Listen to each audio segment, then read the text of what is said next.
Segunda parte Corazón, diario de un niño audiolibro FT, por Edmundo de Amicis, pero su risa no pasaba de los dientes. Los heridos del trabajo. Lunes, 13. Nobis puede hacer pareja con Franti. Ni uno ni otro se conmovieron esta mañana ante lo que pasó a nuestra vista. Fuera ya de la escuela. Estaba yo con mi padre mirando a unos pilluelos de segundo grado, que se arrodillaban en tierra a refregar el hielo con las carpetas y las gorras para resbalar mejor.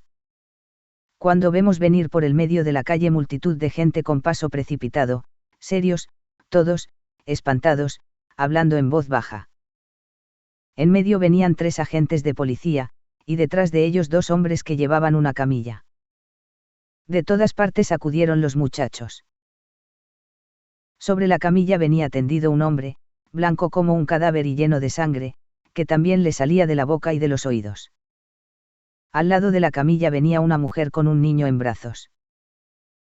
A cada paso gritaba: «Está muerto. Está muerto. Está muerto». Seguía a la mujer un muchacho con su cartera bajo el brazo sollozando. «¿Qué ha pasado?», preguntó mi padre. Alguien contestó que era un pobre albañil que se había caído de un 4º piso donde estaba trabajando. Los que llevaban la camilla se detuvieron un instante.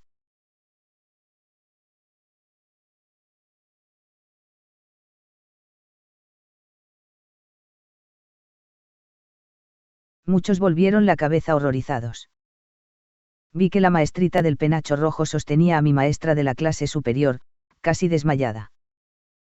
Al mismo tiempo sentí que me tocaban en el codo, era el pobre albañilito, tembloroso de pies a cabeza. Pensaba seguramente en su padre.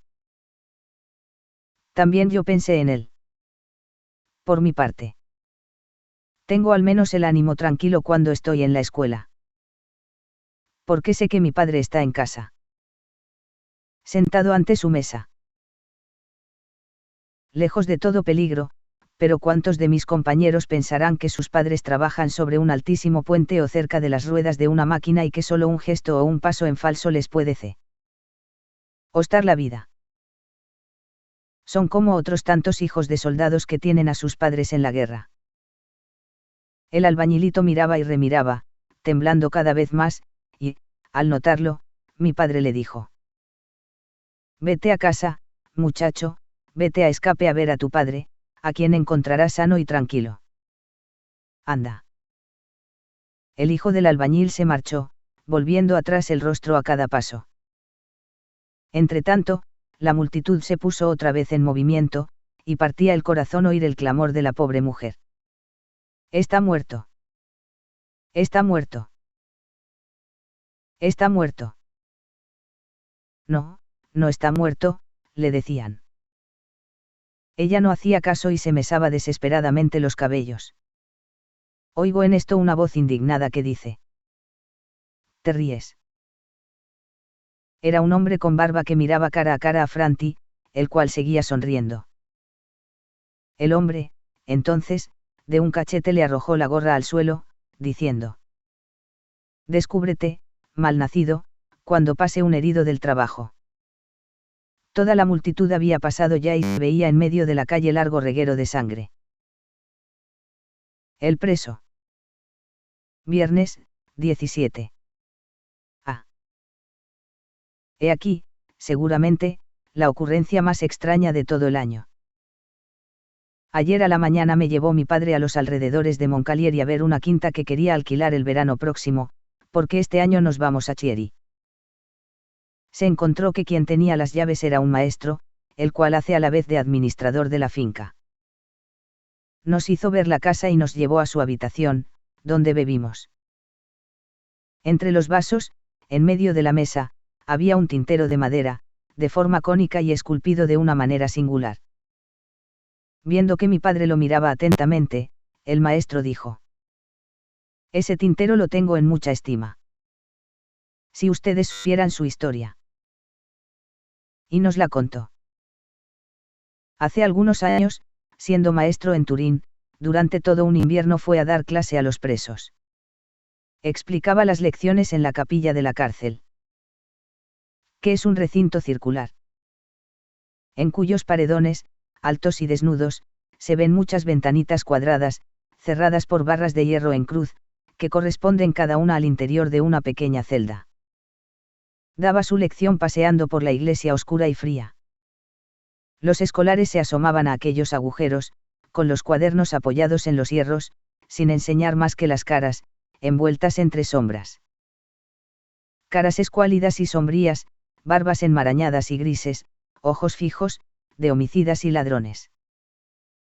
Entre ellos había uno, el número 78, que estaba más atento que los demás, estudiaba mucho y miraba siempre al maestro con los ojos llenos de respeto y de gratitud. Era un joven de barba negra. Más bien desgraciado que criminal, un ebanista que, en un rapto de cólera, acosado por su patrón, que lo perseguía con una pesa, había descargado contra él un cepillo, hiriéndolo mortalmente en la cabeza. Había sido por esto condenado a varios años de reclusión. En 3 meses aprendió a leer y escribir, siempre estaba leyendo, y cuanto más aprendía, tanto mejor se hacía y mostraba mayor arrepentimiento por su delito. Un día, al terminar la lección, hizo señal al maestro para que se acercase a la ventana, anunciándole con tristeza que al día siguiente saldría de Turín, para extinguir su pena en la cárcel de Venecia, y habiéndole dicho adiós, le suplicó con voz humilde y conmovida que le dejase tocarle la mano. El maestro se la alargó, y él se la besó. Gracias. Gracias, le dijo, desapareciendo en el acto. El maestro retiró su mano cubierta de lágrimas. Desde entonces no lo volvió a ver más. Pasaron 6 años. En lo que yo menos pensaba era en aquel desgraciado. Continuó el maestro. Y he aquí que ayer por la mañana veo que llega a casa un desconocido, con gran barba negra, un poco entrecana ya, y malamente vestido.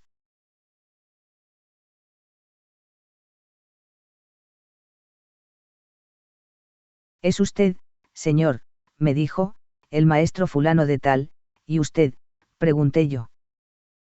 Soy el preso número 78, me contestó. Usted me enseñó a leer y escribir hace 6 años.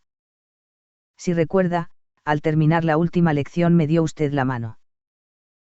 Ya he extinguido la pena y aquí estoy para suplicarle que me haga el favor de aceptar un recuerdo mío, una cosilla que he hecho en la prisión. ¿Quiere aceptarla, señor maestro? Me quedé atónito, sin decir una palabra, y creyendo él que tal vez no querría aceptar el regalo, me miró como diciéndome: 6 años de sufrimiento no han bastado para purificar mis manos. Fue tal y tan viva la expresión de dolor de su mirada que tendía inmediatamente la mano y tomé el objeto. Helo aquí. Examinamos atentamente el tintero. Parecía trabajado con la punta de un clavo, y revelaba grandísima paciencia. Tenía esculpida encima una pluma atravesando un cuaderno, y escrito en su alrededor: a mi maestro. Recuerdo del número 78. 6 años. Y debajo, en pequeños caracteres: estudio y esperanza. El maestro no dijo más, nos fuimos. En todo el trayecto, desde Moncalieri hasta Turín, no pude quitarme de la cabeza aquel preso asomado a la ventanilla. Aquel adiós al maestro. Aquel pobre tintero hecho en la cárcel. Que decía tantas cosas, soñé con él por la noche, y todavía esta mañana me parecía tenerlo delante. Bien lejos estaba de imaginar la sorpresa que me esperaba en la escuela. Apenas me había colocado en mi nuevo banco, al lado de Derossi, y escrito el problema de aritmética para el examen mensual. Referí a mi compañero toda la historia del preso y del tintero, y cómo estaba hecho con la pluma atravesada sobre el cuaderno y con aquella inscripción alrededor. 6 años. Derossi se sobresaltó al oír aquellas palabras, comenzó a mirarnos tan pronto a mí como a Crossi. El hijo de la verdulera, que estaba sentado en el banco de adelante, de espaldas a nosotros y por completo absorto en su problema. Silencio. Dijo luego en voz baja, tomándome por un brazo. No sabes. Crossi me dijo que había visto de pasada. Anteayer, un tintero de madera en manos de su padre, que ha vuelto de América, un tintero cónico, trabajado a mano, con esas figuras, un cuaderno y una pluma. Es el mismo. Él decía que su padre estaba en América desde hacía 6 años, pero estaba preso. Nada recuerda, su madre lo engañó, no sabe nada, no se te escape de esto ni una sílaba. Me quedé sin poder articular palabra y con los ojos fijos sobre Crossi. Derossi, entonces, resolvió el problema y se lo pasó a Crossi por debajo del pupitre. Le dio una hoja de papel. Le quitó de las manos el pequeño enfermero. Narración mensual que el maestro le había dado a copiar, para copiarla él, le regaló plumas, le dio golpecitos en las espaldas y me hizo prometer, bajo palabra de honor, que no diría nada a nadie.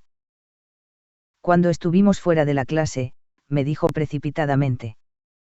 Ayer vino su padre a recogerlo. Habrá venido hoy también, haz lo que yo haga. Salimos a la calle, y allí estaba el padre de Crossi, algo apartado. Un hombre de barba negra, más bien un poco entrecana, malamente vestido y de semblante pálido y pensativo. Derossi estrechó la mano a Crossi, de modo de ser visto, diciéndole en voz alta. Hasta la vista, Crossi, y le pasó la mano por la barbilla. Yo hice lo mismo. Al hacer aquello Derossi se puso encendido como la grana, yo también, y el padre de Crossi nos miró atentamente. Con ojos benévolos, pero en los cuales se traslucía una expresión de inquietud y de sospecha que nos heló el corazón. Cuento mensual. El pequeño enfermero. En la mañana de un día lluvioso de marzo. Un muchacho vestido de campesino.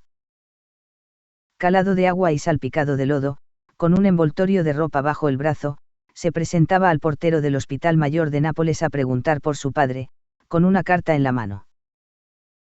Tenía hermosa cara ovalada, de color moreno pálido, ojos pensativos y gruesos labios entreabiertos, que dejaban ver sus blanquísimos dientes. Venía de un pueblo de los alrededores de la ciudad. Su padre. Que había salido de su casa el año anterior. Para ir en busca de trabajo a Francia. Había vuelto a Italia y desembarcado hacía pocos días en Nápoles. Donde enfermó tan rápidamente que apenas si tuvo tiempo de escribir 4 palabras a su familia para anunciarle su llegada y decirle que entraba en el hospital. Su mujer. Desolada al recibir la noticia. No pudiendo moverse de su casa porque tenía una niña enferma y un niño de pecho, había mandado al hijo mayor con algún dinero para asistir a su padre, a su tata, como solía llamarlo. El muchacho había andado 10 millas de camino.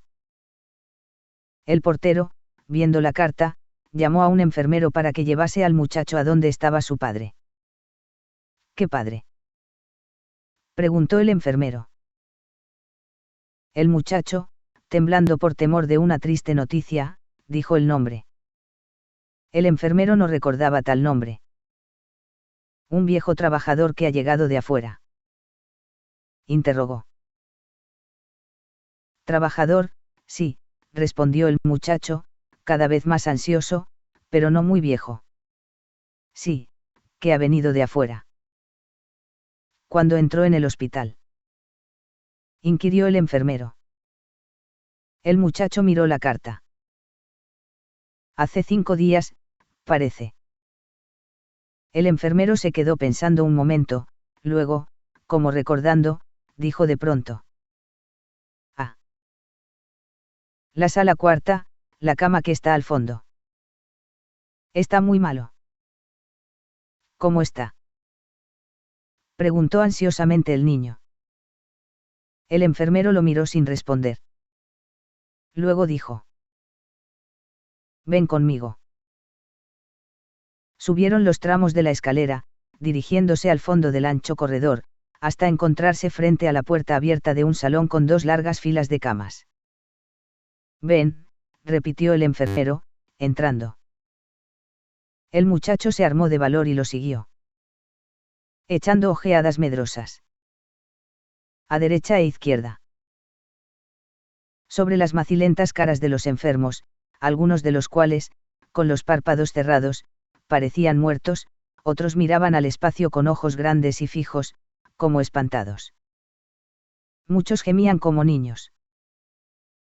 El salón estaba oscuro, el aire, impregnado de penetrante olor de medicamentos.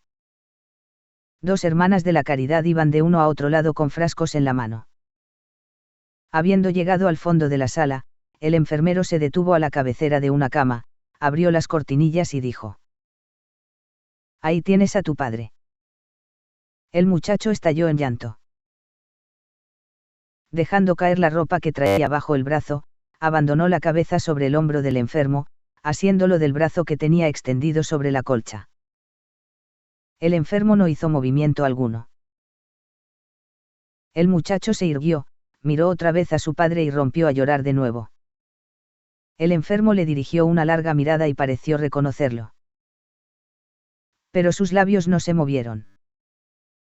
Pobre Tata, qué cambiado estaba. El hijo no lo habría reconocido. Tenía blancos los cabellos, crecida la barba, la cara hinchada, de color encendido, con la piel tersa y reluciente, los ojos muy chiquitos, los labios gruesos, toda la fisonomía alterada. No conservaba suyo más que la frente y el arco de las cejas. Respiraba angustiosamente. Tata, tata mío, dijo el muchacho. Soy yo, no me reconoces. Soy Cecilio, tu Cecilio, que ha venido del pueblo, enviado por mi madre. Mírame bien. No me reconoces. Dime una palabra siquiera. Pero el enfermo, después de mirarlo atentamente, cerró los ojos. Tata. Tata. ¿Qué tienes? Soy tu hijo, tu Cecilio. El enfermo no se movió, y continuó respirando con mucho afán. Entonces, llorando, tomó el muchacho una silla y se sentó a esperar, sin levantar los ojos de la cara de su padre. Pasará algún médico haciendo la visita, pensaba, y me dirá algo. Sumergido en tristes pensamientos recordaba tantas cosas de su buen padre. El día de la partida, cuando le había dado el último adiós en el banco, las esperanzas que la familia había fundado sobre aquel viaje, la desolación de su madre al recibir la carta. Pensó también en la muerte.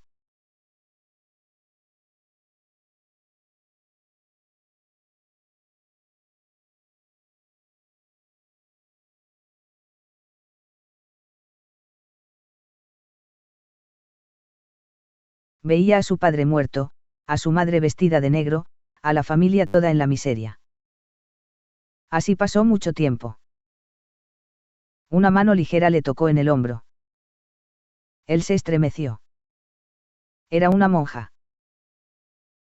¿Qué tiene mi padre?, le preguntó. ¿Es este tu padre?, dijo dulcemente la hermana.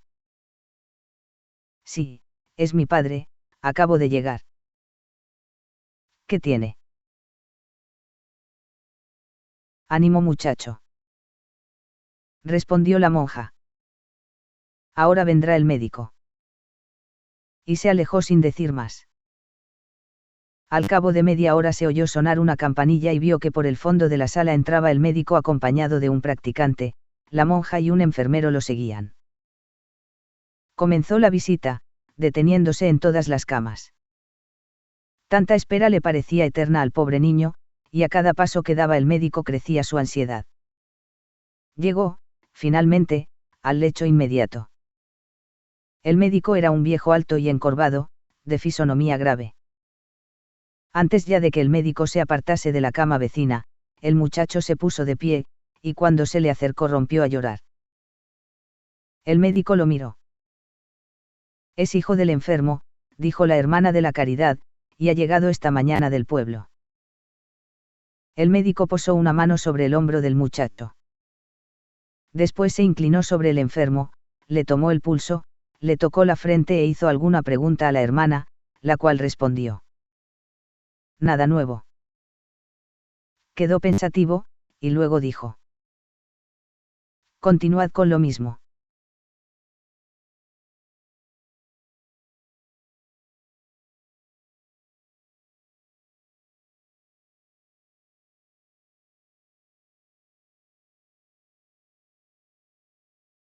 El chico cobró valor para preguntar con voz compungida.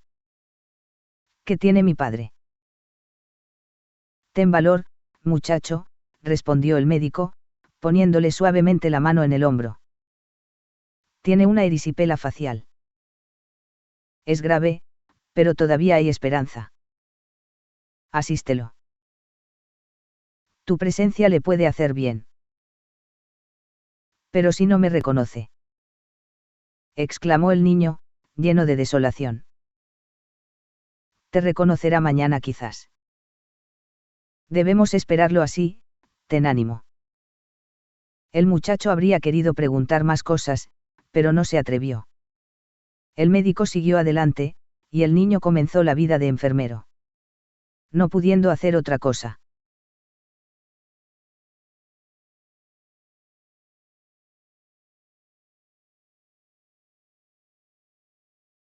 Arreglaba las ropas de la cama. Tocaba la mano al enfermo.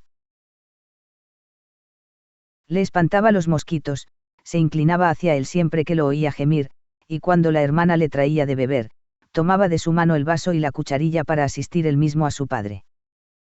El enfermo lo miraba alguna que otra vez, pero sin dar señales de haberlo reconocido. Sin embargo, su mirada se detenía en él cada vez más tiempo, sobre todo cuando el niño le limpiaba los ojos con el pañuelo.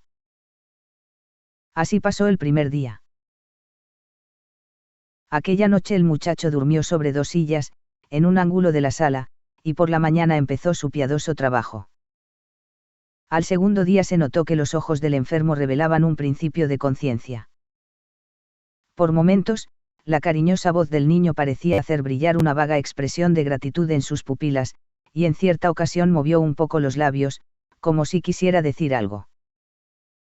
Después de cada periodo de somnolencia, abría mucho los ojos, buscando a su enfermero.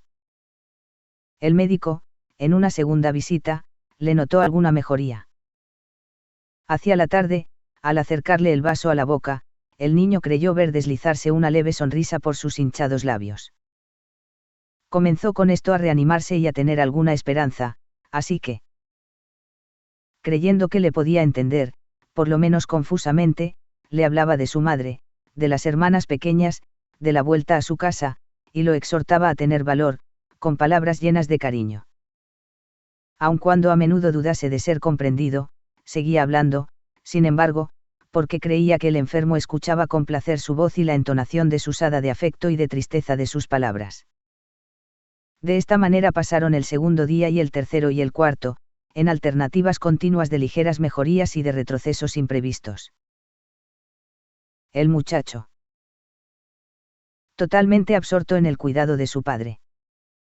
Y sin tomar más alimentos que algunos bocados de pan y queso, que 2 veces por día le llevaba la hermana de la Caridad, apenas advertía lo que pasaba a su alrededor. Los enfermos moribundos. Las hermanas que acudían precipitadamente por la noche. Los llantos y muestras de desolación de los visitantes que salían sin esperanzas. Todas las escenas lúgubres y dolorosas de la vida de hospital, que en cualquier otra ocasión lo habrían aturdido y horrorizado. Las horas. Los días. Pasaban y él siempre firme al lado de su tata. Ansioso, atento, conmovido por los suspiros y las miradas, agitado continuamente entre una esperanza que le ensanchaba el alma y un desaliento que le helaba el corazón. Al 5.º día el enfermo se puso peor de repente. El médico movió la cabeza, como diciendo que era asunto concluido, y el muchacho se abandonó sobre una silla rompiendo en sollozos. Sin embargo, lo consolaba una cosa, a pesar de empeorar, le parecía que el enfermo iba lentamente adquiriendo un poco de discernimiento. Miraba al muchacho cada vez con más atención y con creciente expresión de dulzura, no quería tomar bebida alguna ni medicinarse sino de su mano. Y hacía con más frecuencia aquel movimiento forzado de los labios. Como si quisiera pronunciar alguna palabra, a veces tan marcado, que el niño le sujetaba el brazo con violencia, animado por repentina esperanza, y le decía con acento casi de alegría: «Ánimo, ánimo, tata. Sanarás, nos iremos de aquí, volverás a casa de mi madre. Todavía hace falta un poco de valor». Eran las 4 de la tarde. Momento en el cual el muchacho se había abandonado a uno de aquellos transportes de ternura y de esperanza. Cuando por la puerta vecina de la sala oyó ruido de pasos y luego una fuerte voz, 2 palabras solamente. «Adiós, hermana», que lo hicieron saltar de la silla, sofocando un grito en su garganta. En el mismo momento entró en la sala un hombre con un gran lío en la mano, seguido de una hermana. El muchacho lanzó un grito agudo y quedó como clavado en su sitio. El hombre se volvió, lo miró un instante y gritó también a su vez: «Cecilio», y se precipitó hacia él. El muchacho cayó en los brazos de su padre casi accidentado. La hermana, los enfermeros y el practicante acudieron y los rodearon llenos de estupor. El muchacho no podía recobrar la voz. «Oh, Cecilio mío», exclamó el padre, después de fijar una atenta mirada en el enfermo, besando repetidas veces al niño. «Cecilio, hijo mío. ¿Cómo es esto? Te han dirigido al lecho de otro enfermo. Y yo que me desesperaba de no verte, después de que tu madre escribió. Lo he enviado». «Pobre Cecilio. ¿Cuántos días llevas aquí? ¿Cómo ha ocurrido esta confusión? Yo he sanado en pocos días. Estoy bien. ¿Y tu madre? ¿Y Concepción? ¿Y el nenito, cómo está? Yo me voy del hospital». «Vamos, pues». «Oh, santo Dios. ¿Quién lo hubiera dicho?». El muchacho apenas pudo balbucear 4 palabras para dar noticias de la familia. «Oh, qué contento estoy, pero qué contento. Qué días tan malos he pasado». Y no acababa de besar a su padre.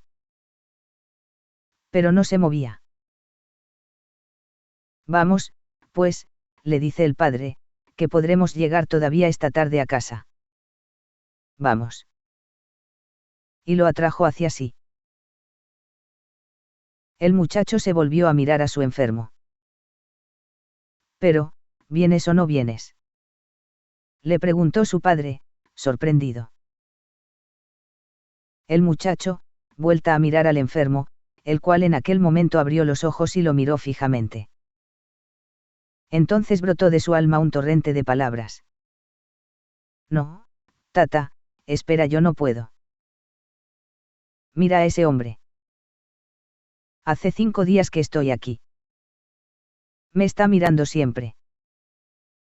Yo creía que eres tú. Lo quería. Me mira, yo le doy de beber. Quiere que esté siempre a su lado. Ahora está muy mal, ten paciencia, no tengo valor, no sé, me da mucha pena. Mañana volveré a casa. Déjame estar otro poco». «No estaría bien que lo dejase. ¿Ves cómo me mira? No sé quién es, pero me quiere. Moriría solo. Déjame estar aquí, querido tata». «Bravo, chiquitín», gritó el practicante. El padre quedó perplejo mirando al muchacho, luego al enfermo.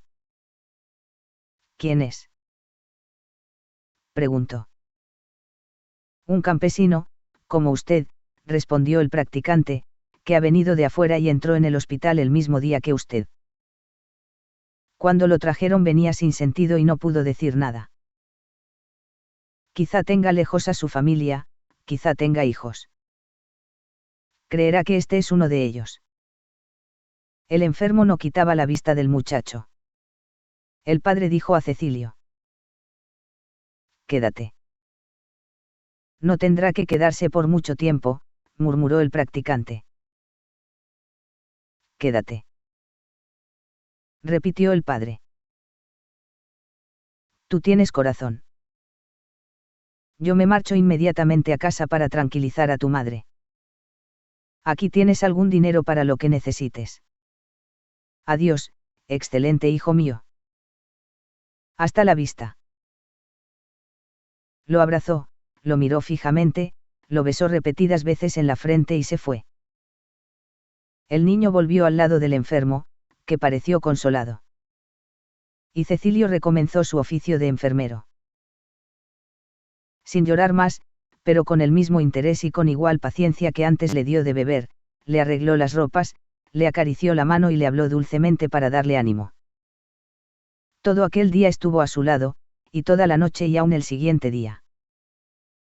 Pero el enfermo se iba poniendo cada día peor, su cara iba tomando color violáceo. Su respiración se iba haciendo más ronca, aumentaba la agitación, salían de su boca gritos inarticulados, la hinchazón se ponía monstruosa. En la visita de la tarde, el médico dijo que no pasaría de aquella noche. Entonces Cecilio redobló sus cuidados y no lo perdió de vista ni un minuto y el enfermo lo miraba. Lo miraba y movía aún los labios a ratos con gran esfuerzo.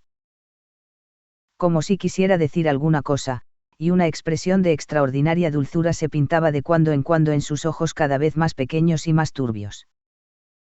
Aquella noche el muchacho estuvo velando hasta que vio blanquear en las ventanas la luz del amanecer y apareció la hermana. Esta se acercó al lecho, miró al enfermo y se fue precipitadamente. A los pocos minutos volvió con el médico ayudante y con un enfermero que llevaba una linterna. Está en los últimos momentos, dijo el médico. El muchacho aferró la mano del enfermo, el cual abrió los ojos, lo miró fijamente y los volvió a cerrar. En el mismo instante le pareció al muchacho que le apretaba la mano. «Me ha apretado la mano», exclamó. El médico permaneció un momento inclinado hacia el enfermo. Cuando se irguió de nuevo, la hermana descolgó un crucifijo de la pared. «¿Ha muerto?», preguntó el muchacho. «Vete, hijo mío», dijo el médico. «Tu santa obra ha concluido. Vete, y que tengas suerte, que bien la mereces. Dios te protegerá. Adiós».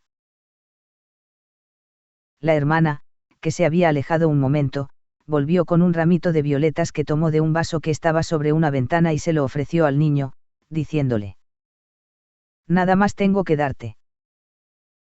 Llévalo como recuerdo del hospital».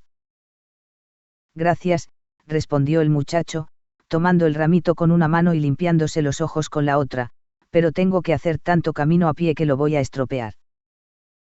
Y desatando el ramito, esparció las violetas por el lecho, diciendo: «Se las dejo a él». «Gracias, hermana, gracias, señor doctor». Luego, volviéndose hacia el muerto, dijo: «Adiós», y mientras buscaba un nombre que darle le vino a la boca el que le había dado durante 5 días. «Adiós, pobre tata». Dicho esto, puso bajo el brazo su envoltorio de ropa y torpemente, extenuado de cansancio, se fue. Despuntaba el día. El taller. Sábado, 18. Ayer vino Precosí a recordarme que debía ir a ver su taller, que está al final de la calle, y esta mañana, al salir con mi padre, hice que me llevase allí un momento. Según nos íbamos acercando al taller, 6 que salía de allí Garoffi corriendo, con un paquete en la mano, haciendo ondear su gran capa, que ocultaba sus mercancías. Ah. Ahora ya sé dónde atrapa las limaduras de hierro que cambia luego por diarios atrasados ese traficante de Garoffi. Asomándonos a la puerta, vimos a Precosí sentado en un montón de ladrillos. Estaba estudiando la lección con el libro sobre las rodillas. Se levantó inmediatamente y nos hizo pasar. Era un local grande, lleno de polvo de carbón, con las paredes cubiertas de martillos, tenazas, barras, hierro de variadas formas. En un rincón ardía la fragua. Movía el fuelle un muchacho. Precosí padre estaba cerca del yunque, y un aprendiz tenía una barra de hierro metida en el fuego. Ah.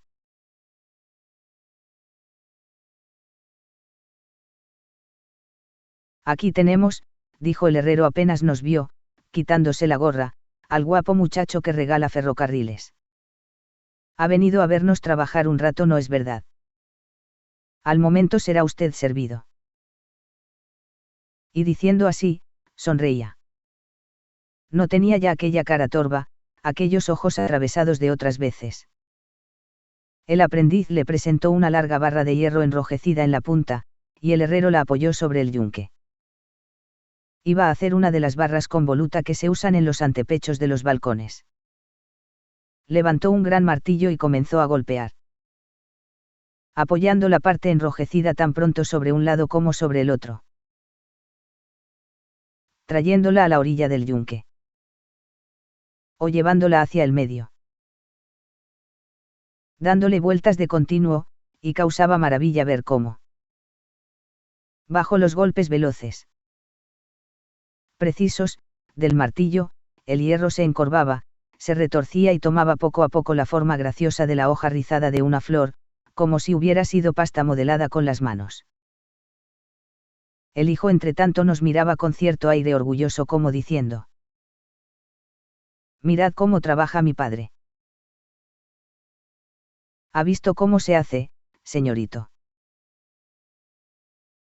Me preguntó el herrero, una vez acabada esta labor, poniendo ante mí la barra, que parecía el báculo de un obispo. La colocó a un lado y metió otra en el fuego. En verdad que está bien hecha, le dijo mi padre, y añadió: vaya. ¿Qué se trabaja, EH? Ha vuelto el impulso. Ha vuelto, sí, respondió el obrero, limpiándose el sudor y poniéndose algo encendido. ¿Y sabe quién lo ha hecho volver? Mi padre se hizo el desentendido. Aquel guapo muchacho, continuó el herrero señalando a su hijo con el dedo. Aquel buen hijo que está allí, que estudiaba y honraba a su padre, mientras su padre andaba de pirotecnia y lo trataba como a una bestia. Cuando he visto aquella medalla, chiquitín mío, alto como un grano de alpiste, ven acá, que te mire un poco la cara. El muchacho se precipitó hacia su padre, este lo alzó y lo puso en pie sobre el yunque, y sosteniéndolo por debajo de los brazos, le dijo: limpia un poco el frontispicio a este animal de tu padre. Entonces Precosí cubrió de besos la cara ennegrecida de su padre, hasta ponerse también completamente negro. Así me gusta, dijo el herrero, y lo puso en tierra. Así me gusta, Precosí, exclamó mi padre con alegría. Y habiéndonos despedido del herrero y de su hijo, nos retiramos. Al salir, me dijo Precosí: dispénsame, y me metió en el bolsillo un paquete de clavos. Lo invité para que fuese a ver las máscaras desde nuestra casa. Tú le has regalado tu tren, me dijo mi padre por el camino, pero aun cuando hubiese estado lleno de oro y de perlas, habría sido pequeño regalo para aquel santo hijo que ha rehecho el corazón de sus padres. El payasito. Lunes, 20. Toda la ciudad está convertida en hervidero, a causa del carnaval, que ya toca a su término. En cada plaza se levantan calesitas y barracas de saltimbanquis. Nosotros tenemos precisamente frente a las ventanas un circo de lona, donde actúa una pequeña compañía veneciana, con 5 caballos. El circo se halla en medio de la plaza. Y en un ángulo hay 3 grandes carretas donde los titiriteros duermen y se visten, y 3 casetas con ruedas, con 2 ventanillas y una estufita cada una, que siempre está echando humo. Entre ventana y ventana están tendidos los pañales de los niños. Hay una mujer que da de mamar a un nene, hace la comida y baila en la cuerda. Pobre gente. Se los llama con menosprecio saltimbanquis, y sin embargo ganan su pan honradamente, divirtiendo a todos. ¿Y cómo trabajan? Todo el día están corriendo del circo a los coches, en traje de malla, y con el frío que hace. Comen 2 bocados a escape. De pie. Entre una y otra representación, y a veces. Cuando tienen el circo ya lleno. Se levanta un viento fuerte que sacude las telas y apaga las luces, y adiós espectáculo, tienen que devolver el dinero y trabajar toda la noche para reparar los desperfectos. Hay 2 niños que trabajan, y mi padre ha reconocido al más pequeño cuando atravesaba la plaza. El hijo del dueño, el mismo a quien vimos el año pasado hacer los juegos a caballo en un circo de la Plaza Víctor Manuel. Ha crecido, tendrá unos 8 años, hermoso muchacho, con una carita redonda y morena de pillete y multitud de rizos negros que se le escapan fuera del sombrero cónico. Está vestido de payaso, metido dentro de una especie de bolsón con mangas, blanco, bordado de negro, y calza unos zapatitos de tela. Es un diablillo. A todos gusta. Hace de todo. Se lo ve envuelto en un chal. Muy de mañana. Llevando la leche a su casucha de madera, luego va a buscar los caballos a la cuadra. Que está en la calle próxima, tiene en brazos al niño de pecho, transporta aros. Caballetes, barras, cuerdas, limpia los carros, enciende el fuego, y en los momentos de descanso siempre está pegado a su madre. Mi padre se queda mirándolo desde la ventana, y no hace otra cosa que hablar de él y de los suyos, que tienen todas las trazas de ser buenos y de querer mucho a sus hijos. Una noche fuimos al circo. Hacía frío y no había casi nadie, pero no por eso el payasito dejó de estar en continuo movimiento para tener alegre a la gente. Daba saltos mortales. Se agarraba a la cola de los caballos. Andaba con las piernas por alto. Y cantaba, siempre con su carita morena sonriente, y su padre, que vestía traje rojo, con pantalones blancos y botas altas, y la fusta en la mano, lo miraba, pero estaba triste. Mi padre tuvo compasión de él, y habló del asunto con el pintor Delis que vino a vernos. Esta pobre gente se mata trabajando y hace muy mal negocio. Aquel muchacho le parecía tan bien. ¿Qué se podía hacer por ellos? El pintor tuvo una idea. Escribe un buen artículo en algún diario, le dijo. Tú que sabes escribir, cuenta los milagros del payasito, y yo haré su retrato, todos leen el diario, y por lo menos una vez acudirá la gente. Así lo hicieron. Mi padre escribió un artículo hermoso y lleno de gracia. En que decía todo lo que nosotros veíamos desde las ventanas. Y a través de él a cualquiera le entraban deseos de conocer y acariciar al pequeño artista, y el pintor trazó un retrato muy parecido y muy artístico, que se publicó el sábado por la noche. En la representación del domingo, una gran multitud acudió al circo. Estaba anunciado. Función a beneficio del payasito, como se lo llamaba en el diario. No cabía un alfiler en el circo. Muchos espectadores tenían el diario en la mano y se lo enseñaban al payasito, que se reía y corría, por un lado, por otro, loco de contento. También el padre estaba alegre, ya lo creo. Jamás ningún diario le había hecho tanto honor, y la caja estaba llena de dinero. Mi padre se sentó a mi lado. Entre los espectadores había gente conocida. Cerca de la entrada de los caballos. En pie. Estaba el maestro de gimnasia. Uno que estuvo con Garibaldi, y frente a nosotros. En los segundos puestos, el albañilito, con su carita redonda, sentado junto a su padre, que parecía un gigante, y apenas me vio me hizo el hocico de liebre. Algo más allá se hizo Garoffi, que estaba contando los espectadores, calculando por los dedos cuánto habría recaudado la compañía. En los sillones de los primeros puestos. Poco distante de nosotros. Estaba el pobre Robetti, aquel que salvó al niño del ómnibus, con sus muletas entre las rodillas, apretado contra su padre, capitán de artillería, que le apoyaba una mano en el hombro. Comenzó la representación. El payasito hizo maravillas sobre el caballo, en el trapecio y en la cuerda, y siempre que bajaba era aplaudido por todas las manos, y muchos cuando pasaba cerca le tiraban de los rizos. Luego hicieron otros ejercicios varios. Funámbulos, escamoteadores y caballistas, vestidos de remiendos, pero deslumbradores por la plata que los recubría.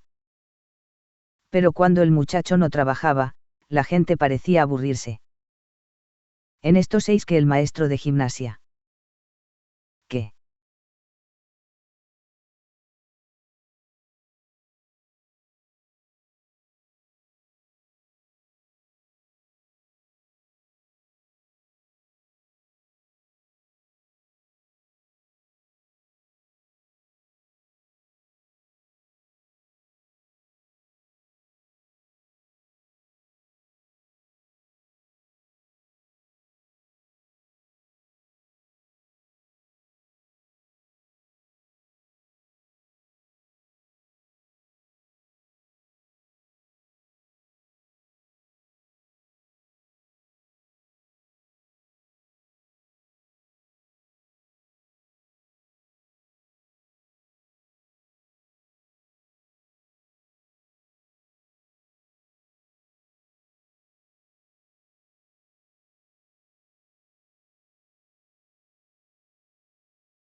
Estaba de pie a la entrada de los caballos, hablaba al oído con el dueño del circo, el cual, repentinamente, dirigió su mirada a los espectadores, como si buscase a alguien. Sus ojos se detuvieron en nosotros. Mi padre lo advirtió, comprendió que el maestro le había dicho quién era el autor del artículo, y para que no fuera a darle las gracias se largó, diciéndome: «Quédate, Enrique, que yo te espero afuera». El payasito, después de haber cruzado algunas palabras con su padre, hizo otro ejercicio. En pie, sobre el caballo que galopaba, se vistió 4 veces, primero de peregrino, luego de marinero, después de soldado y, por fin, de acróbata, y siempre que pasaba cerca de mí me miraba. Luego, al bajarse, comenzó a dar una vuelta al circo, con el gorro de payaso en la mano, y todos le echaban algo, bien dinero, bien dulces. Yo tenía preparadas 2 monedas, pero cuando llegó frente a mí, en vez de presentar el gorro, lo echó hacia atrás, me miró y pasó adelante. Me mortificó esto. ¿Por qué me habría hecho esta desatención?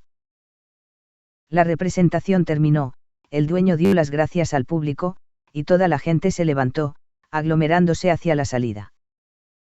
Yo iba confundido entre la multitud, y estaba ya casi en la puerta, cuando sentí una mano que me tocaba. Me volví. Era el payasito, con su carita graciosa y morena y sus ricitos negros, que me sonreía. Tenía las manos llenas de dulces. Ahora comprendí. Si quisieras, me dijo, aceptar estos dulcecitos del payasito. Yo le indiqué que sí, y tomé 3 o 4. Entonces, añadió, acepta también este beso. Dame 2, le respondí, y le presenté la cara. Se limpió con la manga la cara enharinada, me echó un brazo alrededor del cuello y me estampó 2 besos sobre las mejillas, diciéndome: «Toma, toma, y lleva uno a tu padre». El último día de carnaval. Martes, 21. Qué conmovedora escena presenciamos hoy en el desfile de máscaras. Concluyó bien, pero podía haber ocurrido una gran desgracia. En la plaza de San Carlos. Decorada toda ella con pabellones amarillos, rojos y blancos. Se apiñaba numerosa multitud.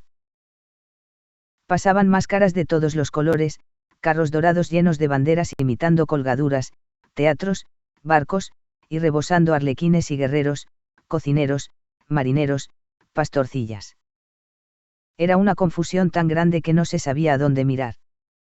Un ruido de cornetas, de cuernos y de platillos que rompía los tímpanos, las máscaras de los carros bebían y cantaban, apostrofando a la gente de a pie, a los de las ventanas, que respondían hasta desgañitarse, tirándose con furia naranjas y dulces, y por encima de los carruajes y de las apreturas, hasta donde alcanzaba la vista. Se veían ondear banderolas, brillar cascos refulgentes, tremolar penachos, agitarse cabezotas de cartón piedra, cofias gigantescas, trompetas enormes, armas extravagantes, tambores, castañuelas, gorros rojos y botellas. Todos parecían locos.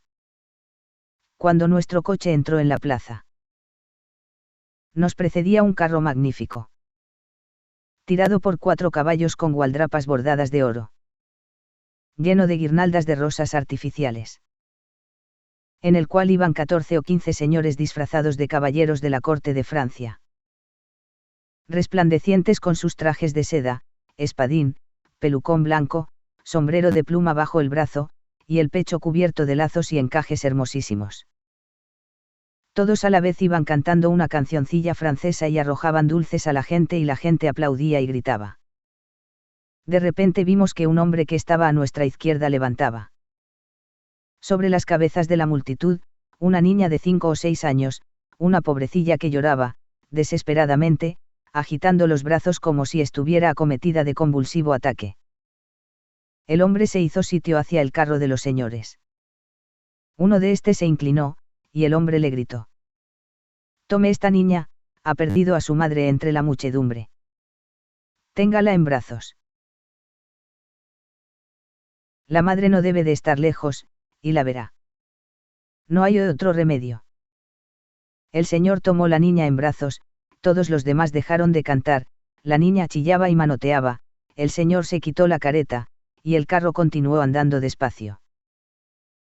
Entretanto, según nos dijeron después, en el extremo opuesto de la plaza, una pobre mujer, medio enloquecida, irrumpía entre la multitud a codazos y empellones, gritando: «María. María. María. He perdido a mi hija. Me la han robado. Han ahogado a mi hija». Hacía un cuarto de hora que se hallaba en aquel estado de desesperación, yendo de un lado a otro, oprimida por la gente, que a duras penas podía abrirle paso. El señor del carro sostenía entretanto a la niña contra su pecho, paseando su mirada por toda la plaza y tratando de aquietar a la pobre criatura, que se tapaba la cara con las manos, sin darse cuenta dónde se hallaba y sollozando de tal modo que partía el corazón. El señor estaba conmovido. Bien se veía que aquellos gritos le llegaban al alma. Los demás ofrecían a la niña naranjas y dulces, pero ella todo lo rechazaba, cada vez más espantada y confusa. «Buscad a su madre», gritaba el señor a la multitud. «Buscad a su madre». Y todo el mundo se volvía a derecha e izquierda, pero la madre no aparecía. Finalmente, a pocos pasos de la embocadura de la calle de Roma vimos a una mujer que se lanzaba hacia el carro. Jamás la olvidaré. No parecía criatura humana. Tenía el cabello suelto, la cara desfigurada, los vestidos rotos. Se lanzó hacia adelante con un gemido que no se podía saber si era de gozo, de angustia o de rabia, y alzó sus manos como si fuesen garras, para tomar a la niña. El carro se detuvo. «Aquí la tienes», dijo el señor, presentándole la niña después de darle y beso y colocándola entre los brazos de su madre. que la apretó contra su seno con furia. Pero una de las manecitas quedó por algunos segundos entre las manos del caballero, el cual, sacándose un anillo de oro, un grueso diamante, lo puso con presteza en un dedo de la pequeñita. Toma, le dijo. Será tu dote de esposa. La madre se quedó estática. Como encantada, estallaron aplausos en la multitud. El señor se ajustó de nuevo la careta, sus compañeros volvieron a cantar, y la carroza reanudó la marcha en medio de una tempestad de palmadas y vítores. Los muchachos ciegos. Jueves, 24. El maestro está muy enfermo y enviaron en su lugar al de la sección cuarta, que ha sido maestro en el Instituto de los Ciegos.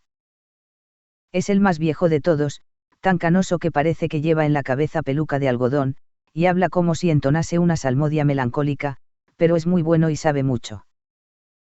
Apenas entró en la escuela, viendo a un niño con un ojo vendado, se acercó al banco para preguntarle qué tenía. Cuídate los ojos, muchacho, le dijo.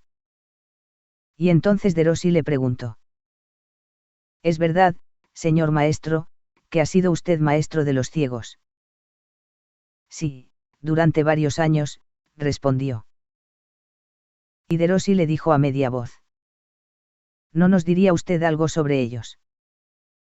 El maestro se fue a sentar al lado de su mesa. Coretti dijo en alta voz.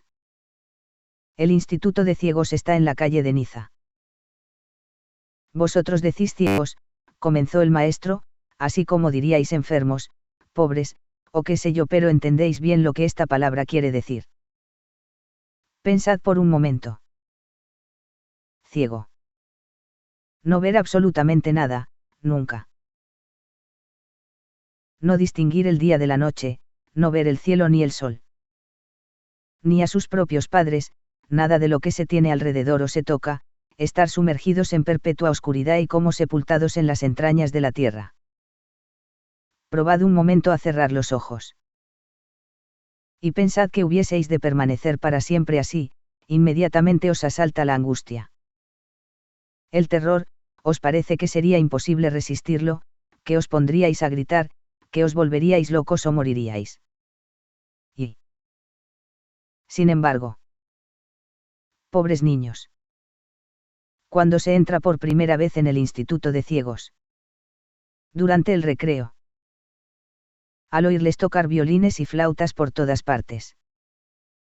Hablar fuerte y reír, subiendo y bajando las escaleras con paso veloz y moviéndose libremente por los corredores y dormitorios, nadie diría que son tan desventurados. Es preciso observarlos bien. Hay jóvenes de 16 y 18 años. Robustos y alegres. Que sobrellevan la ceguera con cierta calma. Y hasta con presencia de ánimo, pero bien se trasluce, por la expresión desdeñosa y fiera de sus semblantes, que deben de haber sufrido tremendamente antes de resignarse a aquella desventura. Otros muestran un dulce y pálido semblante, en el cual se nota una grande pero triste resignación, y se comprende que alguna vez, en secreto, deben de llorar todavía. Ah, hijos míos. Pensad que algunos de ellos han perdido la vista en pocos días, que otros la han perdido después de sufrir como mártires años enteros. De haberles hecho operaciones quirúrgicas terribles, y muchos han nacido así. En una noche que no ha tenido amanecer para ellos, han entrado en el mundo como en una inmensa tumba, e ignoran cómo es la figura humana. Imaginaos cuánto habrán sufrido y cuánto deben de sufrir cuando piensan así, confusamente, en la diferencia tremenda que hay entre ellos y los que ven, y se preguntan a sí mismos. ¿Por qué esta diferencia, si no tenemos culpa alguna? Yo. Que he estado varios años entre ellos. Cuando recuerdo aquella clase, todos aquellos ojos sellados para siempre, todas aquellas pupilas sin mirada y sin vida, y luego os miro a vosotros, me parece imposible que no seáis todos felices. Pensad que hay cerca de 26.000 ciegos en Italia. 26.000 personas que no ven la luz. ¿Comprendéis? Un ejército que tardaría 4 horas en desfilar bajo nuestras ventanas. El maestro calló, no se oía respirar en clase. De Rossi preguntó si era verdad que los ciegos tienen el tacto más fino que nosotros. El maestro dijo: es verdad. Todos los demás sentidos se afinan en ellos, precisamente porque, debiendo suplir entre ellos al de la vista, los tienen más y mejor ejercitados que nosotros.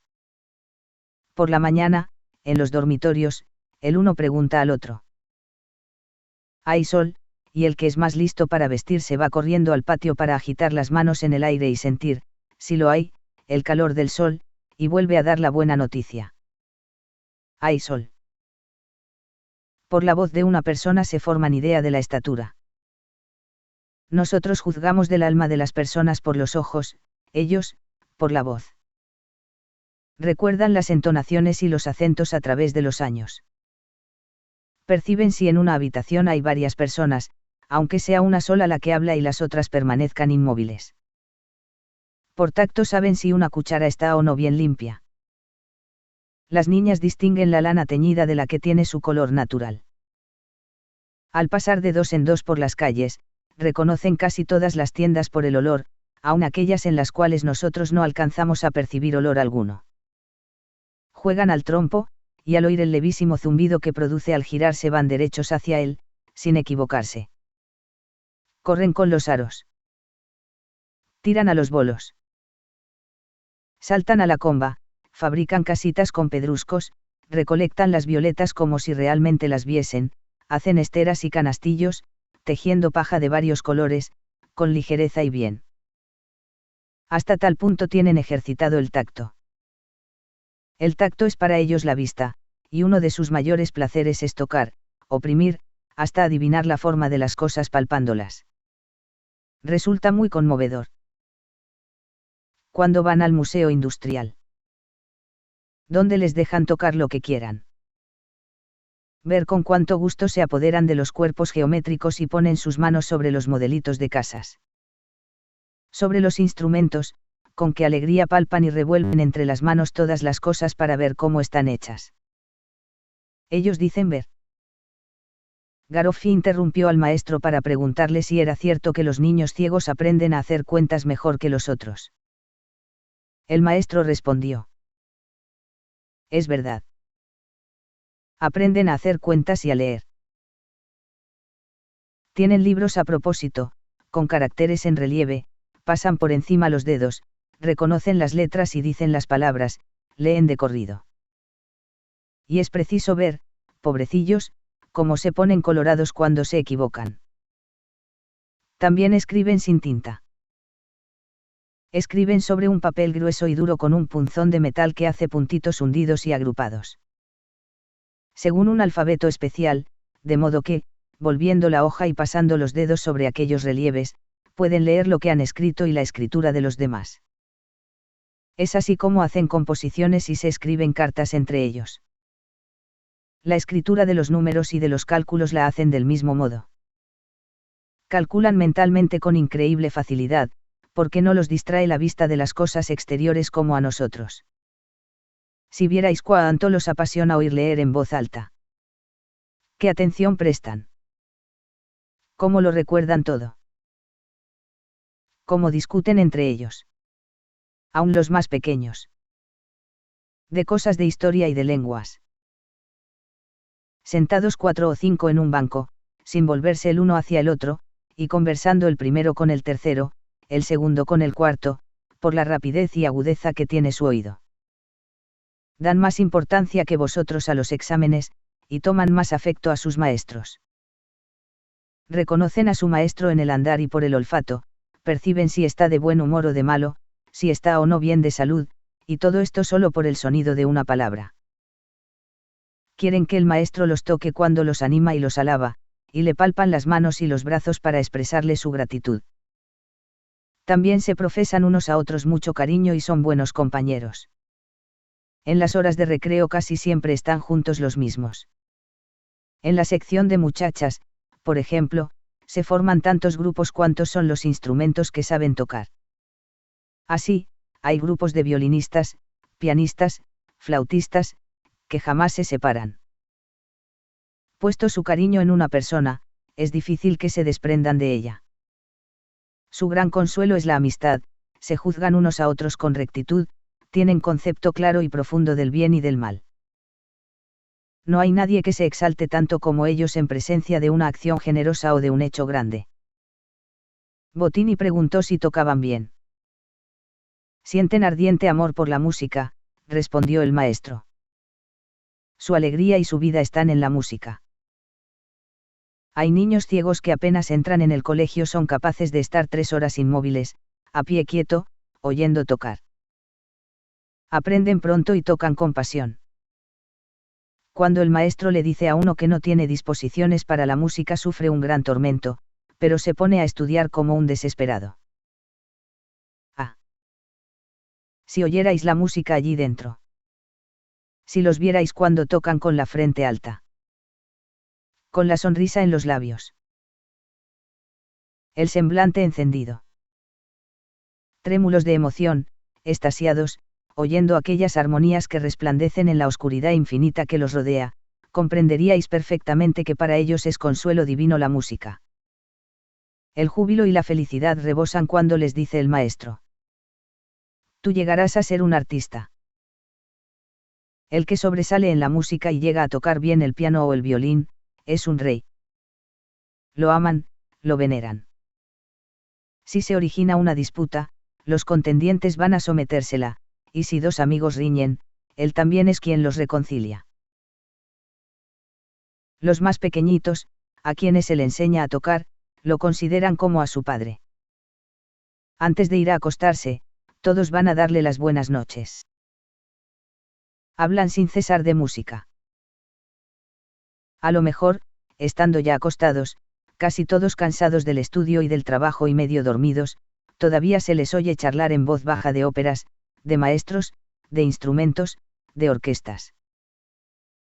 Y es tan grande castigo privarles de la lectura o de la lección de música, sienten tanta pena que casi nunca se tiene valor para castigarlos de ese modo. Lo que la luz es para nuestros ojos es la música para el corazón de ellos. De Rossi preguntó si se podía ir a verlos. Se puede, respondió el maestro, pero vosotros, siendo niños, no debéis ir por ahora. Iréis más tarde, cuando estéis en situación de comprender toda la enormidad de su desventura, y de sentir toda la piedad que merecen.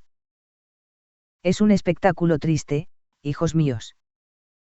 Os encontráis a veces con unos cuantos muchachos sentados frente a una ventana abierta de par en par. Gozando del ambiente fresco. Con la cara inmóvil. Que parecen mirar la gran llanura verde y las bellas montañas azules que vosotros veis, y al pensar que no ven nada. Que jamás podrán ver nada de toda aquella magnífica belleza, se os oprime el alma como si ellos se hubieran vuelto ciegos en aquel momento. Los ciegos de nacimiento, que no han visto nunca el mundo, no echan nada de menos, producen tal vez menos compasión. Pero hay niños que hace pocos meses se han quedado ciegos. Que todo lo tienen presente todavía, que comprenden muy bien lo que han perdido, y que además sienten el dolor de comprobar cómo se van oscureciendo las imágenes más queridas al paso de los días. Es como si en su memoria se fuera muriendo el recuerdo de las personas amadas. Uno de estos infelices me decía un día con inexplicable tristeza. Querría llegar a tener vista una vez nada más, un momento para ver la cara de mi madre, que no la recuerdo ya. ¿Y cuando las madres van a buscarlos? Ellos les ponen las manos sobre la cara, tocan bien desde la frente hasta el mentón y las orejas, para poder sentir cómo son, y casi no llegan a persuadirse de que no pueden verlas. Las llaman por sus nombres muchas veces como para suplicarles que se dejen ver, que se hagan ver una sola vez siquiera. ¿Cuántos salen de allí llorando, aun los hombres de corazón duro? Y cuando se Seil, nos parece que somos una excepción, que gozamos de un privilegio inmerecido, al ver la gente, las casas, el cielo. Oh. No hay ninguno de vosotros. Estoy seguro de ello. Que al salir de allí no estuviera dispuesto a privarse de algo de su propia vista. Para dar siquiera solo fuese un ligero resplandor a aquellos pobres niños, para los cuales ni el sol tiene luz ni cara sus respectivas madres. El maestro enfermo. Sábado, 25. Ayer tarde, al salir de la escuela, fui a visitar al profesor, que está malo. El trabajo excesivo lo ha puesto enfermo. 5 horas de lección al día. Luego 1 hora de gimnasia. Después otras 2 de escuela de adultos por la noche, lo cual significa que duerme muy poco, que come a escape y que no puede respirar siquiera tranquilamente de la mañana a la noche. Todo esto tenía que acabar arruinando su salud. Eso dice mi madre. Ella me esperó abajo, a la puerta de calle, subí solo, y en las escaleras me encontré con el maestro de las barbazas negras. Coatti, el que da miedo a todos y no castiga a nadie. Me miró con los ojos fijos, rugió como un león, por broma, y pasó muy serio. Aún me reía yo cuando llegaba al 4.º piso y tiraba de la campanilla, pero pronto cambié. Cuando la criada me hizo entrar en un cuarto pobre, medio a oscuras, donde hallaba acurrucado a mi maestro. Estaba en una cama pequeña, de hierro. Tenía la barba crecida. Se llevó la mano a la frente, como pantalla, para verme mejor, y exclamó, con voz afectuosa: «Oh, Enrique». Me acerqué al lecho, me puso una mano sobre el hombro y me dijo: «Muy bien, hijo mío. Has hecho bien en venir a ver a tu pobre maestro. Estoy en mal estado, como ves, querido Enrique». «¿Y cómo anda la escuela? ¿Qué tal los compañeros?» «Todo va bien, aún sin mí». «Os encontráis bien sin mí, ¿no es verdad? Sin vuestro viejo maestro». Yo quería decir que no.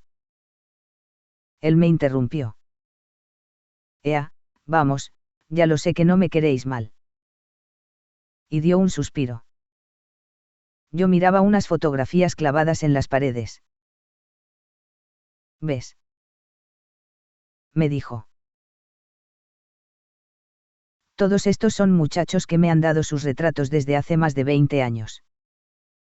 Guapos chicos. He ahí mis recuerdos. Cuando esté a punto de morir, mi última mirada irá a posarse ahí, en todos esos pilluelos entre los cuales he pasado la vida. Me darás tu retrato también, ¿no es verdad?, cuando hayas concluido el grado elemental». Luego tomó una naranja que tenía sobre la mesa de noche y me la ofreció, diciendo: «No tengo otra cosa que darte. Es un regalo de enfermo». Yo lo miraba, y tenía el corazón triste, no sé por qué. «Ten cuidado, volvió a decirme. «Yo espero que saldré bien de esta, pero si no me curase, cuida de ponerte fuerte en aritmética, que es tu lado flaco. Haz un esfuerzo». No se trata más que de un primer esfuerzo, porque a veces no es falta de aptitud, es una preocupación o, como si dijésemos, una manía. Pero entre tanto respiraba fuerte, se veía que sufría. «Tengo una fiebre muy alta», suspiró, «estoy medio muerto. Te recomiendo, pues». Firme en aritmética, en los problemas. Que no se ir bien a la primera. Se descansa un momento y se vuelve a intentar. Que todavía no sé ir bien. Otro poco de descanso y vuelta a empezar. Y adelante, pero con tranquilidad, sin afanarse, sin perder la cabeza. Vete. Saluda a tu madre y no vuelvas a subir las escaleras. Nos volveremos a ver en la escuela. Y si no nos volvemos a ver, acuérdate alguna vez de tu maestro de 3.er año, que siempre te ha querido bien». Al oír aquellas palabras sentí deseos de llorar. «Inclina la cabeza», me dijo. La incliné sobre la almohada y me besó sobre los cabellos. Luego añadió: «Vete», y volvió la cara al lado de la pared. Yo bajé volando las escaleras, porque tenía necesidad de abrazar a mi madre.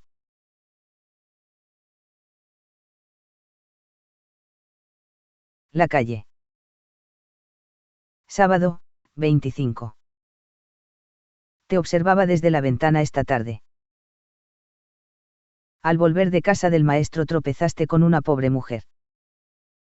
Cuida mejor de ver cómo andas por la calle. También en ella hay deberes que cumplir. Si tienes cuidado de medir tus pasos y tus gestos en una casa, ¿por qué no has de hacer lo mismo en la calle, que es la casa de todos? Acuérdate, Enrique. Siempre que encuentres a un anciano, a un pobre, a una mujer con un niño en brazos, a un impedido que anda con muletas, a un hombre encorvado bajo el peso de su carga, a una familia vestida de luto, cédeles el paso con respeto. Debemos respetar la vejez, la miseria, el amor maternal, la enfermedad, la fatiga, la muerte. Siempre que veas una persona a la cual se le viene encima un carruaje, apártala del peligro si es un niño, avísale si es un hombre. Pregunta siempre qué tiene el niño que veas llorando. Recoge el bastón al anciano que lo haya dejado caer. Si dos niños riñen, sepáralos, si son dos hombres, aléjate por no asistir al espectáculo de la violencia brutal que ofende y endurece el corazón. Y cuando pasa un hombre maniatado entre dos guardias, no añadas a la curiosidad cruel de la multitud la tuya, puede ser un inocente. Cesa de hablar con tu compañero y de sonreír cuando encuentres una camilla de hospital, que quizá lleva un moribundo, o un cortejo mortuorio, porque, quién sabe si mañana no podría salir uno de tu casa. Mira con reverencia a todos los muchachos de los establecimientos benéficos que pasan de dos en dos. Los ciegos, los mudos, los raquíticos, los huérfanos, los niños abandonados. Piensa que son la desventura y la caridad humanas las que pasan. Finge siempre no ver a quien tenga una deformidad repugnante, ridícula. Apaga siempre los fósforos que encuentres encendidos al pasar. El no hacerlo podría costar caro a alguien. Responde siempre con finura al que te pregunte por una calle. La educación de un pueblo se juzga, ante todo, por el comedimiento que observa en la vía pública. Donde en la calle notes falta de educación, la encontrarás también bajo techo. Estudia las calles. Estudia la ciudad donde vives. Que si mañana estuvieses lejos de ella, te alegrarías tenerla bien presente en la memoria. Y poder recorrer con el pensamiento tu ciudad. Tu pequeña patria. La que ha constituido por tantos años tu mundo. Donde has dado tus primeros pasos al lado de tu madre, donde has sentido las primeras emociones, donde se abrió tu mente a las primeras ideas y has encontrado los primeros amigos. Tu ciudad ha sido como una madre para ti. Te ha instruido, deleitado y protegido.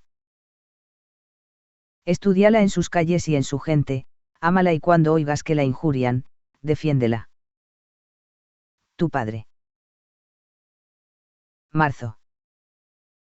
Las clases nocturnas. Jueves, 2. Ayer noche me llevó mi padre a ver las aulas de los adultos de la escuela Baretti, que es la nuestra. Ya estaban todas iluminadas, y los obreros comenzaban a entrar. Al llegar, encontramos al director y a los maestros encolerizados porque momentos antes habían roto a pedradas los cristales de una ventana. El bedel, precipitándose a la calle, me dio mano a un muchacho que pasaba, pero Stardi, que vive frente a la escuela, se presentó inmediatamente y dijo: Este no ha sido.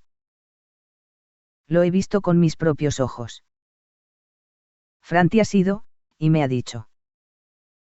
Ay de ti si hablas, pero yo no tengo miedo. El director dijo que Franti sería expulsado para siempre. Entretanto yo observaba a los obreros, que entraban de 2 en 2 o de 3 en 3. Ya habían entrado más de 200. Nunca había visto yo lo hermosa que es una escuela de adultos. Allí estaban mezclados muchachos desde 12 años y hombres con barba, que volvían del trabajo con sus libros y cuadernos. Había carpinteros, polvoristas, fogoneros con la cara negra, albañiles con las manos blancas de cal, mozos de panadería con el pelo enharinado. Se sentía olor a barniz, cuero, pez, aceite, olores de todos los oficios. También entró un pelotón de obreros de la maestranza de artillería, de uniforme, con un cabo al frente. Todos se acomodaban presurosos en los bancos, levantaban el travesaño donde nosotros ponemos los pies, e inmediatamente se inclinaban sobre sus cuadernos. Algunos iban a pedir explicación a los maestros, con los cuadernos abiertos. Vi a aquel maestro joven y bien vestido. El abogadillo. Que tenía 3 o 4 obreros alrededor de la mesa y hacía correcciones con la pluma, también al cojo. Que se reía grandemente porque un tintorero le llevaba un cuaderno todo manchado de tinta roja y azul. Mi maestro, ya curado, se encontraba allí también. Mañana volverá a la escuela. Las puertas de las aulas estaban abiertas. Me quedé admirado, cuando comenzaron las lecciones, al ver la atención que todos prestaban, sin mover siquiera los ojos. Y sin embargo, la mayor parte, decía el director, por no llegar demasiado tarde, no habían ido a casa a tomar siquiera un poco de pan, y tenían hambre. Los pequeños, al cabo de media hora de clase, se caían de sueño. Alguno se dormía con la cabeza apoyada en el banco, y el maestro lo despertaba haciéndole cosquillas en la oreja con una pluma. Los mayores no. Estaban bien despiertos, oyendo la lección con la boca abierta, sin pestañear. Me causaba maravilla ver en nuestros bancos toda aquella gente barbuda. Subimos al piso superior. Corrí hacia la puerta de mi aula y me encontré con que mi sitio estaba ocupado por un hombre de grandes bigotes. Que llevaba una mano vendada, porque quizás se había hecho daño con alguna herramienta, y que, sin embargo, se ingeniaba para poder escribir muy despacio. Lo que más me agradó fue ver que, precisamente en el mismo banco y en el mismo rinconcito donde se sienta el albañilito, se sienta también su padre. Aquel albañil grande como un gigante, que apenas cabe en el sitio, con los codos apoyados en la mesa, el mentón sobre los puños y los ojos fijos en el libro, y tan atento que no se lo oye respirar. Y no era pura casualidad, porque él fue precisamente quien dijo al director el primer día que asistió a la escuela: Señor director, haga el favor de ponerme en el mismo sitio que ocupa mi carita de liebre, porque siempre llama a su hijo así. Permanecimos en la escuela hasta el final, y vimos luego en la calle a muchas mujeres, con los niños abrazados al cuello, que esperaban a sus maridos y que, en cuanto estos salían, hacían el cambio. Los obreros tomaban a sus hijos en brazos, las mujeres los libros y los cuadernos y así se encaminaban a sus casas. Por algún tiempo la calle estuvo llena de gente y ruido. Luego todo quedó en silencio. Y no distinguimos ya más que la figura larga y cansada del director, que se alejaba. La lucha. Domingo, 5. Era de esperar. Franti. Expulsado por el director. Quiso vengarse y aguardó a Stardi en una esquina, a la salida de la escuela, por donde éste había de pasar con su hermana, a quien todos los días va a buscar a un colegio de la calle Dora Grosa. Mi hermana Silvia, al salir de su clase, lo vio todo y volvió a casa llena de espanto. He aquí lo que ocurrió. Franti. Con su gorra lustrosa de hule, aplastada y caída sobre una oreja, corrió de puntillas hasta alcanzar a Stardi, y para provocarlo dio un tirón a la trenza de su hermana, pero tan fuerte que a poco más la echa por tierra. La muchachita dio un grito. Su hermano se volvió. Franti, que es mucho más alto y más fuerte que Stardi, pensaba. O se aguanta, o le doy 2 cachetes. Pero Stardi no se detuvo a pensarlo. Y a pesar de ser tan pequeño y mal formado, se lanzó de un salto sobre aquel grandulón y lo asedió a puñetazos, pero no podía con él y le tocaba más de lo que él daba. No pasaban por la calle sino algunas niñas. Nadie podía separarlos. Franti lo tiró al suelo, pero él enseguida se puso en pie, y vuelta a echársele encima a Franti, que lo golpeaba como quien golpea en una puerta. En un momento le rasgó media oreja, le magulló un ojo y le hizo echar sangre por la nariz. Pero Stardi, duro, no cejaba. Me matarás, rugía, pero me las has de pagar. Franti le daba puntapiés y bofetadas, Stardi se defendía a patadas y empellones, y hasta con la cabeza.